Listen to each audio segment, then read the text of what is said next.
Great Lakes Prepping here with another canning video. In case it wasn't completely obvious by this great big pile of carrots, today we're going to be pressure canning a whole bunch of carrots. As with canning most plain vegetables, the process is pretty straightforward. Most of the work will actually just involve peeling and washing and cutting up these carrots. So if you've never pressure canned anything before, starting with something like a raw vegetable is kind of a great way to get started and learn the basics of how your pressure canner works and the process you have to follow to have a successful and safe canning. So we're going to jump right in and get started by peeling and cutting up and washing all of these carrots.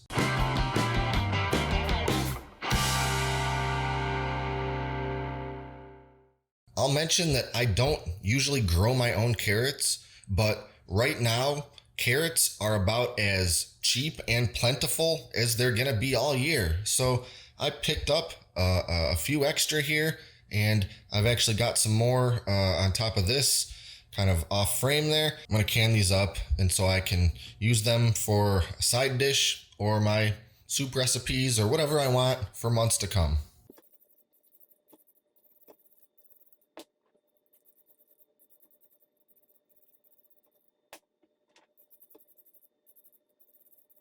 Okay, so we've got the carrots peeled and washed, and now it's time to start cutting them up. But first, let me mention that I do have my mason jars in my hot water bath canner for the purpose of sterilizing them. They were boiling for a few minutes, and then I reduced the temperature down to a simmer, so they'll stay nice and hot right up until I'm ready to use them.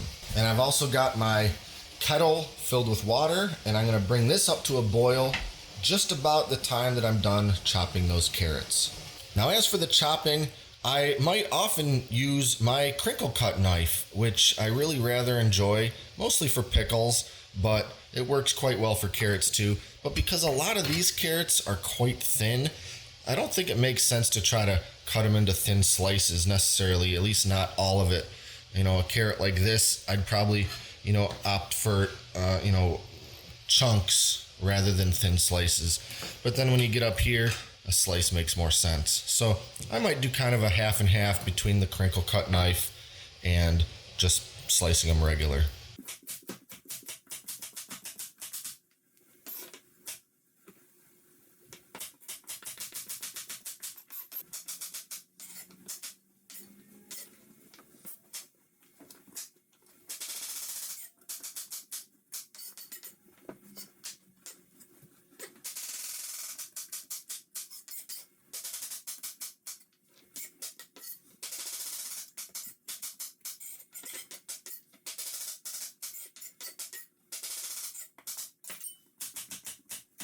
Okay, the carrots are all cut up, and now it's time to take our jars and bring them over to the counter and start filling them. And because these have been simmering in hot water, they're of course screaming hot and filled with almost boiling water. So using my little jar lifter tool, I'll very carefully drain the hot water out of each jar and set them on the towel on the counter.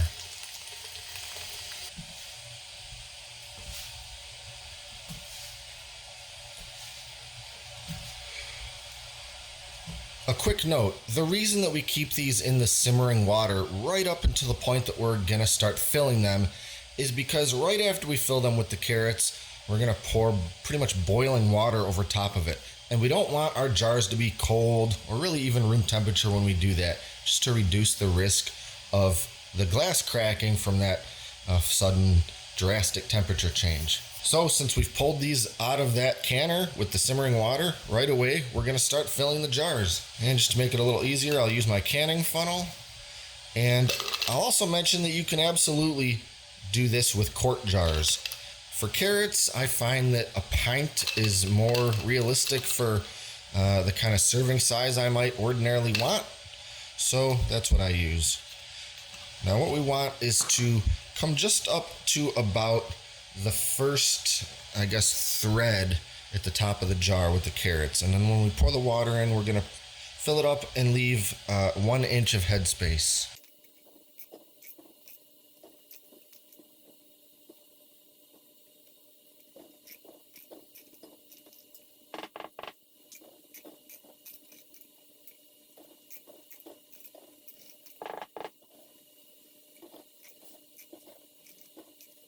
And one more quick note before I start pouring that boiling water on here. Let's talk real quick about the difference between hot pack and raw pack. With carrots, you can do it either way. What we're doing here is raw pack, which means putting the cold raw carrots in the jars and then pouring the almost boiling water over top. If we were doing hot pack, it would involve basically blanching the carrots first. Now with certain vegetables, this works better. Potatoes, definitely. Something like carrots, I just don't find that it's a necessary step. When I pour that hot water in there and then pressure can it, it's gonna cook these carrots quite thoroughly and make them perfectly soft. Not to mention, I'll end up heating them up again when I go to eat them eventually. So for carrots, you can definitely do hot pack, but I personally don't see the point. And so this is the raw or cold pack method. All right, now it's time to start filling these jars with our pretty much boiling water. And what we want, again, is to leave 1 inch of headspace.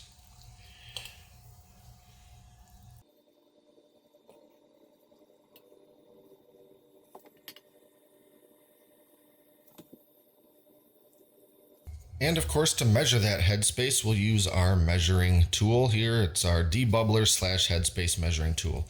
So we got the 1 inch notch here, and we just want to put that on the rim of the jar. And it looks like I might need to take a couple little chunks of carrot out of each of these because I'm a little too close to the top.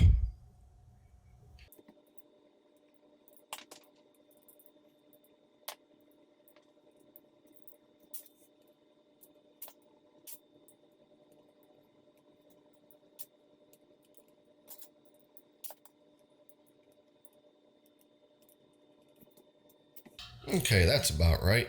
Now, ordinarily, the next step would be to take this debubbling tool and sort of work it all the way around the inside walls of these jars. But because these are chunks of carrots packed in there quite tightly, it's going to be pretty impossible to get this tool in all those jars. So really, what I'll do is just kind of thunk the jars a little bit on the counter.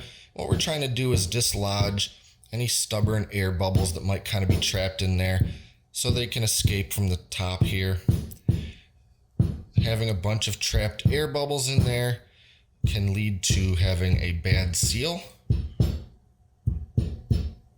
and an unsuccessful canning. So then, as always, we have to wipe the rims of the jars. Just with any canning, either hot water bath or pressure canning, we need to wipe the rims. And I know that this is pretty much just water and maybe a little bit of carrot residue, but we want to make sure that any food residue is wiped away. Otherwise, we're not going to have a successful seal.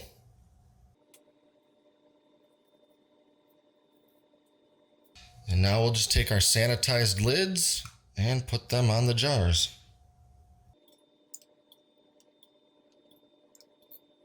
And now for the metal rings, just screw these on. We want finger tight. We don't want them overly snug. Just a little bit snug.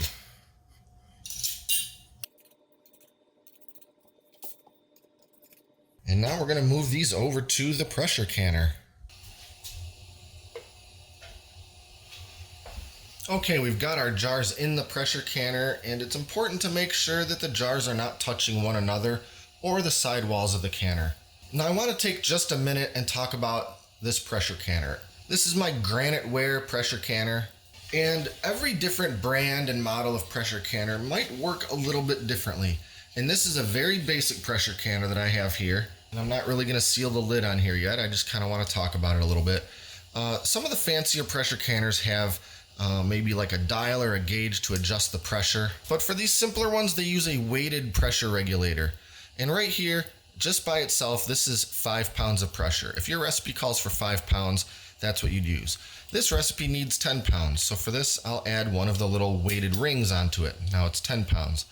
If your recipe calls for 15 pounds, then you add the second little weighted ring. And by the way, the pressure that you need, the weight you need, can change if you're at a high altitude. So you need to make sure to really thoroughly read the instructions for your specific pressure canner, as well as the recipe that you're doing. I'm pretty much at sea level, just a little bit higher, so I don't need to do the math to figure that out, but I might need something like 11 pounds of pressure if I was at a higher altitude. And honestly, I don't really know how I would achieve that with these weights because my only options are 5, 10, or 15 pounds. Luckily, I don't really have to worry about that here. Something I almost forgot to mention, before putting the jars in the pressure canner, we have to put some water in the canner. And for this particular model, it calls for putting 3 quarts of water in the bottom of the canner. And there is a tiny little line etched in the side of the wall that shows me where that line is. It's pretty impossible to see in the video, but we got 3 quarts of water in the canner. Now again, it's important to become familiar with the instructions for your canner if it's different than this specific model, because depending on the size and circumference and who knows what else, the amount of water you need to put in the canner may be different. So just make sure to know how much water you need for your canner. I've got my heat turned on and I'm gonna go ahead and put the lid on and secure it in place. Now the first thing we have to do from this point is let the pressure build up and begin to vent. And what that means is as the water inside heats up, it'll start to boil and then we'll start having steam coming out of this little spout here. Around that time, a little safety feature will engage on my pressure canner, which basically locks the lid in place so it can't be removed during while it's pressurized. And that's a really good safety feature because that could lead to some really bad outcomes if you tried to remove the lid while it's pressurized. Now once this spout here is pretty much got a steady stream of steam coming out of it, that's when the venting has begun. And from that point we need to let it vent for 10 minutes. And what that's doing is basically expelling anything inside of the canner that isn't steam, so pretty much air. It's getting every bit of air out of there, so it's what's considered a pure steam environment. Once this has been venting for 10 minutes, that's when we put the weighted pressure regulator on it, and we have to let that regulator begin to rock back and forth gently. At that time, processing has begun. Now for carrots, the processing time is 25 minutes for pints and 30 minutes for quarts. So this will take a little while to start coming up to pressure and having this steam pouring out of the top here. So I'll jump ahead to when that starts happening so you can see what that looks like. All right, the pressure canner has begun venting, and I'll use my little flashlight here to help show the steam that's pouring out of that spout. So I've got my timer set for 10 minutes, and after that, we're gonna put on the weighted pressure regulator. All right, we've been venting for 10 minutes, so I'm gonna go ahead and put the pressure regulator on.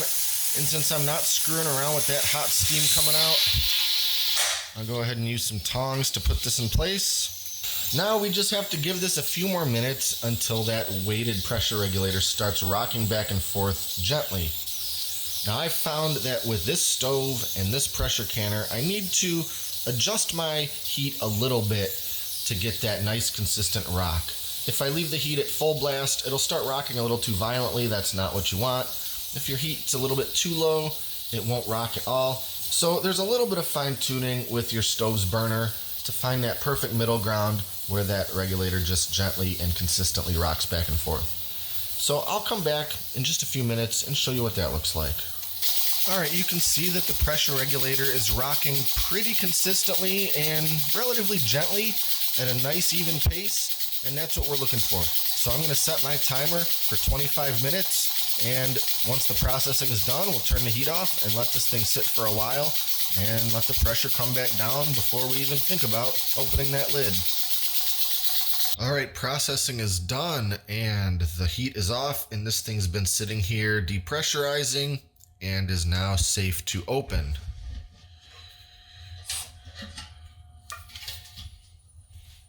Now I'll just go ahead and pull these jars out and put them on the towel on the counter.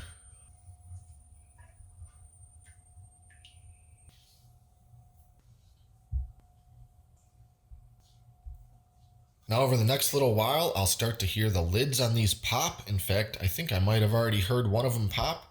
And that's the good sound because it means that our seal and our canning was successful. And of course, if after quite some time, any of your jars don't pop and you can still easily remove the lid, it means that that jar did not successfully seal. It doesn't mean that your carrots are ruined. It just means that that jar is not shelf stable. So once they're down to room temperature, stick them in the fridge or use them up right away, but don't try to store them in your pantry.